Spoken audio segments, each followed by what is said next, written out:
এটা মানব ইতিহাসে সবচাইতে বিপজ্জনক জিনিস।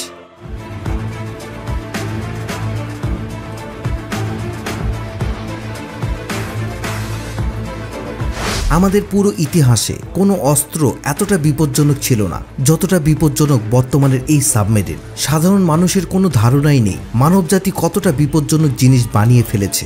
সাবমেরিনস আর ওয়েন টু বি আনসিন, অর্থাৎ তাদের প্রতিটা মুহূর্ত এমন যে কেউ যেন তাদেরকে ডিটেক্ট করতে না পারে। সাবমেরিনের সাহায্যে শত্রুপক্ষের উপর এক প্রকার সাইকোলজিক্যাল প্রেশার তৈরি করা যায়, কারণ এই সাবমেরিন যে কোনো সময় পৃথিবীর যে কোনো জায়গায় থাকতে পারে এবং সেটা আপনিও বুঝতে পারবেন না। মনে করুন আপনি সমুদ্রের মধ্যে শান্তিতে ঘুরে বেড়াচ্ছেন আর আপনার নিচে 48,000 টন ওজনের একটি নিউক্লিয়ার সাবমেরিন যাচ্ছে, যার একটা সুইচে চাপ দিলে অর্ধেকেরও বেশি পৃথিবী ধ্বংস হয়ে যেতে পারে। কিন্তু মানবজাতি এ পর্যন্ত পৌঁছালো কিভাবে? এই সাবমেরিন কিভাবে তৈরি হলো? একটি সাবমেরিন 3 থেকে 4 মাস সমুদ্রের এতটা গভীরে কিভাবে থাকতে পারে? আর সবচেয়ে গুরুত্বপূর্ণ হলো, আমি এটা কেন বলছি, এই সাবমেরিন পুরো মানবজাতির ইতিহাসে সবচাইতে ভয়ঙ্কর জিনিস। জিকে 555 এর আজকের ভিডিওতে চলুন জেনে আসি এ সকল প্রশ্নের উত্তর। প্রাচীনকাল থেকেই মানুষ সবসময় পানির নিচে যাওয়ার চেষ্টা করছিল। এটি আলেকজান্ডার দ্য গ্রেটের একটি খুব পুরনো ছবি, যেখানে তিনি একটি বড় কাঁচের ব্যারেলের সাহায্যে পানির নিচে যাওয়ার চেষ্টা করছেন।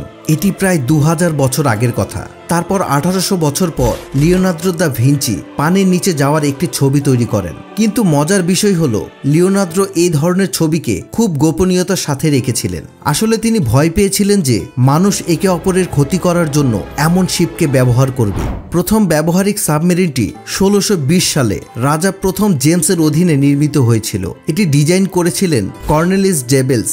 এই যানটি চামড়া দিয়ে মোড়ানো ছিল। ড্রেবেলের তৈরি সাবমেরিনটি জলের চাপকে সহ্য করার জন্য কাঠ ও লোহা দিয়ে তৈরি করা হয়েছিল এবং এই জলযানটি নদীর তলদেশে 15 ফিট গভীরতা পর্যন্ত চলাচল করতে সক্ষম ছিল।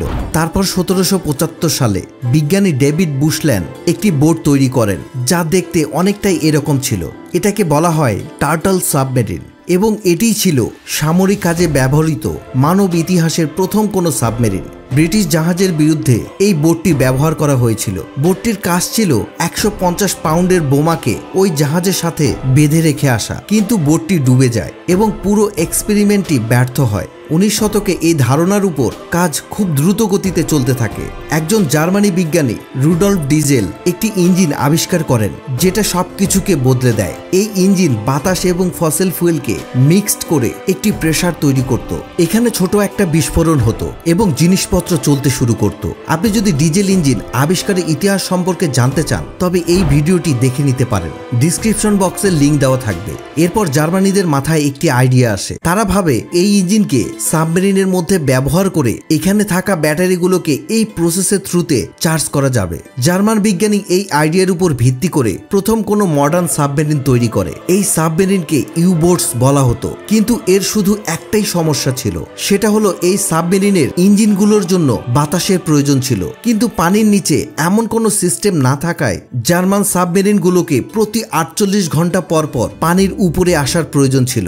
এরপর ইঞ্জিনগুলো বাতাস গ্রহণ করত, কিন্তু সাবমেরিনগুলো যখন পানির উপরে উঠে আসতো তখন তাদের গোপনীয়তা নষ্ট হয়ে যেত, তারা ডিটেক্ট হয়ে যেত। এতে সাবমেরিনের যে গোপনীয়তার বিষয় ছিল তা সম্পূর্ণ শেষ হয়ে যেত। এই সমস্যার সমাধানের জন্য বিজ্ঞানীরা বিভিন্ন এক্সপেরিমেন্ট শুরু করে। প্রথম বিশ্বযুদ্ধের পর সুপার পাওয়ার দেশগুলো অনেক আধুনিক অস্ত্র বানাতে শুরু করে, যার সাহায্যে তারা তাদের শত্রুদের উপর আক্রমণ করতে পারে। প্রথম বিশ্বযুদ্ধ শেষ হবার এখনো 20 বছর হয়নি। এর মধ্যে আবারও একটা যুদ্ধ শুরু হয়। 1939-এ শুরু হওয়া দ্বিতীয় বিশ্বযুদ্ধে কোটি কোটি মানুষ মারা যায় আর পশ্চিমা বিশ্ব মোটামুটি ধ্বংসই হয়ে যায়।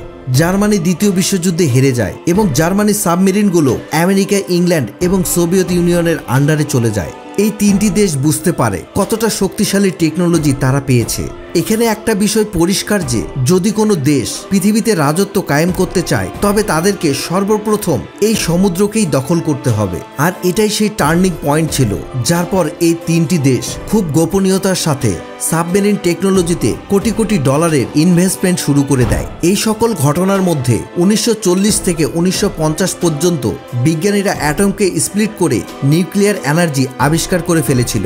আর এই নিউক্লিয়ার এনার্জির একটি বড় সুবিধা হলো এই সকল নিউক্লিয়ার ফিশন প্রসেসে বাতাসের প্রয়োজন হয় না। এরপর 1950 সালে একজন আমেরিকান নেভি অফিসার হেইম্যান রিকভারের মাথায় একটি আইডিয়া আসে, যদি আমরা নিউক্লিয়ার এনার্জির সাহায্যে ইলেকট্রিসিটি তৈরি করতে পারি এবং এইসব প্রসেসে যদি বাতাসেরও প্রয়োজন না থাকে, তবে এই নিউক্লিয়ার রিঅ্যাক্টরকে সাবমেরিনে লাগানো যেতে পারে।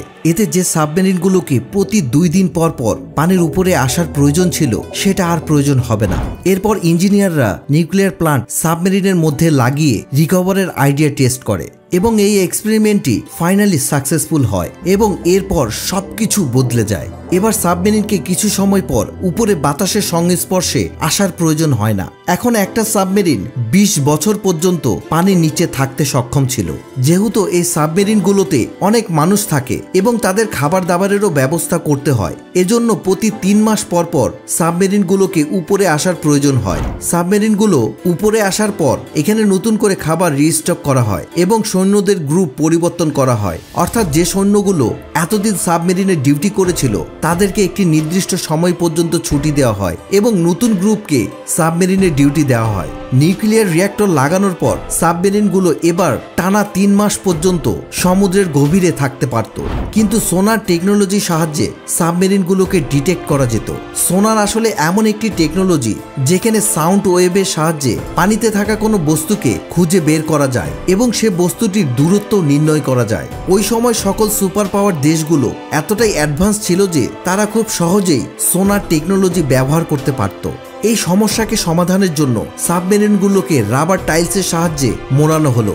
এত বড় বড় পাখাওয়ালা সাইলেন্ট মোড ইঞ্জিন বানানো হলো যেন পানিতে কোনো শব্দ উৎপন্ন না হয়। শুধু বাহিরেই নয়, সাবমেরিনের ভিতরেও যেন কোনো শব্দ উৎপন্ন না হয় সেদিকেও খেয়াল রাখা হয়। এজন্য সাবমেরিনের ভিতরে প্রতিটা জিনিসের উপরে রাবার দেওয়া থাকে যেন সামান্য পরিমাণেও আওয়াজ তৈরি না হয়।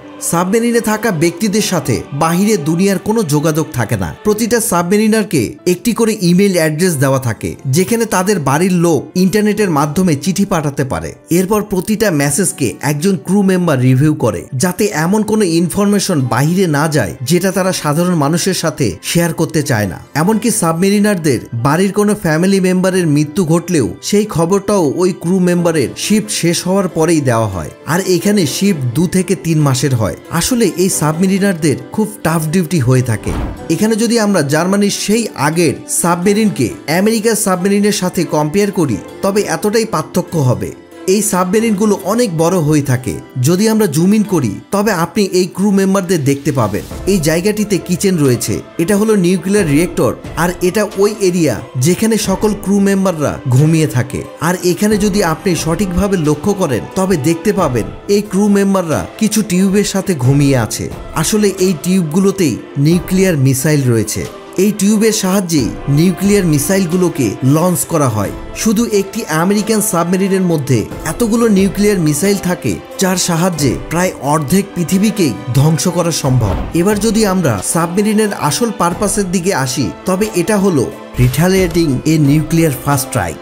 এর অর্থ হচ্ছে যদি কোনো দেশ, ধরে নিই আমেরিকা যদি রাশিয়ার উপর নিউক্লিয়ার অ্যাটাক করে, তখন রাশিয়ান সাবমেরিন সমুদ্রের নিচে কোনো আননোন জায়গায় থাকার কারণে নিউক্লিয়ার অ্যাটাক থেকে বেঁচে যাবে এবং রাশিয়ার উপর নিউক্লিয়ার অ্যাটাক করার কারণে ওই সাবমেরিনগুলো আমেরিকাকেও নিউক্লিয়ার মিসাইল দিয়ে টার্গেট করবে। আর এই নিউক্লিয়ার সাবমেরিনগুলোকে কোনো গভর্নমেন্ট অথরিটির পারমিশনের প্রয়োজন হয় না। যদি কখনো আমেরিকা রাশিয়ার উপর নিউক্লিয়ার অ্যাটাক করে তবে রাশিয়ার সাবমেরিন কমান্ডার কোনো ওয়ার্ডারের অপেক্ষা না করেই আমেরিকার উপর নিউক্লিয়ার অ্যাটাক করবে। এজন্য প্রতিটা সাবমেরিনের সেফ বক্সে একটি সিক্রেট লেটার থাকে। যদি কোনো দেশের উপর নিউক্লিয়ার অ্যাটাক হয়ে যায় এবং ওই দেশের লিডার ওই অ্যাটাকে মারা যায় তাহলে ওই লেটারে লেখা থাকে তখন ওই সাবমেরিনকে কি করতে হবে। এজন্য এ সকল সাবমেরিন এক প্রকারের সাইকোলজিক্যাল ডিফেন্সের কাজ করে, যার সাহায্যে কোনো দেশ অন্য কোনো দেশের উপর নিউক্লিয়ার অ্যাটাক করতে পারে না। আর এই জন্যই এতগুলো নিউক্লিয়ার বোমা থাকার সত্ত্বেও রাশিয়া এবং আমেরিকা একে অন্যের উপর নিউক্লিয়ার অ্যাটাক করতে পারে না। এই সাবমেরিনই নিউক্লিয়ার ওয়ার অর্থাৎ পারমাণবিক যুদ্ধকে থামিয়ে রেখেছে। বর্তমান সময়ে পৃথিবীর মোট 6টি দেশের কাছে নিউক্লিয়ার সাবমেরিন রয়েছে, যার মধ্যে রয়েছে America, England, France, India, Russia এবং চায়না। মাটিতে নিউক্লিয়ার মিসাইল থাকাটা অনেক পাওয়ারফুল হয়ে থাকে, আকাশে নিউক্লিয়ার মিসাইল থাকাটাও অনেক পাওয়ারফুল। কিন্তু এই দুটি অপশনের মধ্যে আপনি এই নিউক্লিয়ার মিসাইলকে দেখতে পাবেন এবং এদেরকে টার্গেটও করতে পারবেন। কিন্তু যদি কোনো নিউক্লিয়ার মিসাইল কোনো দেশের কাছে থাকে, সেটা সমুদ্রের মধ্যে চুপচাপ ঘুরে বেড়াচ্ছে, সে দেশের শত্রুদের উপর অটোমেটিক্যালি একটা বড় সাইকোলজিক্যাল ইফেক্ট ফেলানো যায়, অর্থাৎ শত্রুদের সবসময় একটা আতঙ্কের মধ্যে রাখা যায়। এজন্য এ ধরনের সাবমেরিনগুলোকে সাইলেন্ট কিলার বলা হয়ে থাকে। সাবমেরিন যুদ্ধের একটা বড় হাতিয়ার, এমনকি শান্তির সময়েও তাদেরকে ডিজাইনই করা হয়েছে সমুদ্রের মধ্যে গায়েব হয়ে যাওয়ার জন্য। আর যদি এই সকল সাবমেরিনের মধ্যে কোনো দুর্ঘটনা ঘটে, তাহলেও এরা সমুদ্রের তলায় গায়েব হয়ে যাবে আর কেউ খুঁজেও পাবে না। তবে সাবমেরিনের ট্র্যাকিং সিস্টেম ধীরে ধীরে উন্নত হচ্ছে। মনে করা হয় এমন একটা সময় আসবে যখন সমুদ্রতেও কেউ লুকিয়ে থাকতে পারবে না। তবে যে কোনো দেশের নেভির কাছে সাবমেরিন একটা গুরুত্বপূর্ণ অঙ্গ। আমরা মানবজাতি একে অন্যকে ধ্বংস করার জন্য না জানি এ ধরনের কতগুলো আবিষ্কার করে ফেলেছি, শুধুমাত্র পাওয়ার, কন্ট্রোল এবং টাকার জন্য।